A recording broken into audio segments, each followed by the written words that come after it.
And a lot of the books at that time, and there's maybe some I didn't. Obviously, there's tons of books, right? So I couldn't have possibly seen them all. But a good majority of the fatherhood books were like what to expect when expecting, or it was more about mom, right? And just how you navigate mom and baby, but not like how you become a better version of yourself. And obviously, there's personal development stuff that was out there, but that's not the same. Yeah, you get some leadership tactics from Tony Robbins and things like that, but it didn't have the same thing, right? And so I started talking to guys who are actually fathers, and I started sourcing fatherhood content from kind of all over the place and like shining a light on what I felt was like you mentioned, being a father was the greatest thing that ever happened to me. Right. It's the best title that I'm ever going to hold, no matter what I do, no matter who I become.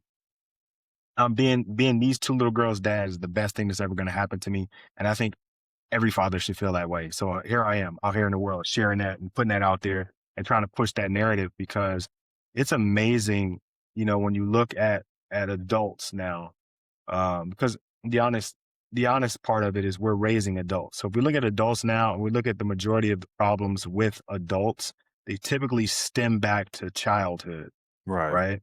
And I'm not just talking about like, we quote unquote daddy issues, but like how they were raised, how they were socialized, how they experienced the world from both genders, from mom and dad.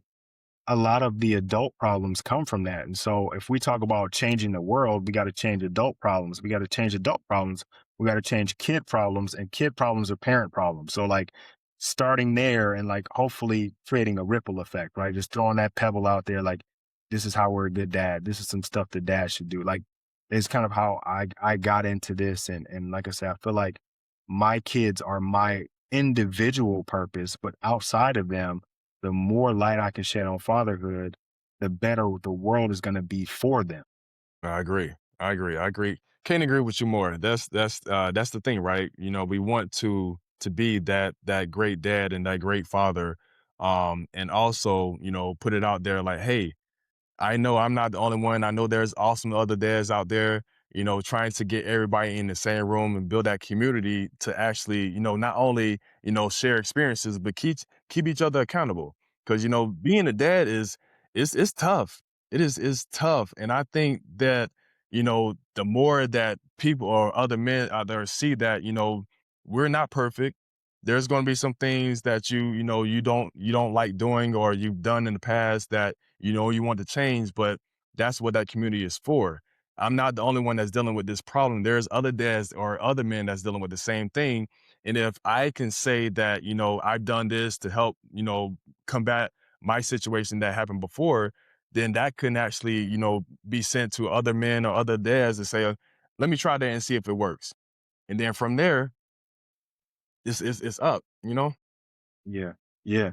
Yeah. And all honesty, like in all of the things that we do, and this is something that I'm taking from you and I want you to kind of expand on is that we got to win at home first, right?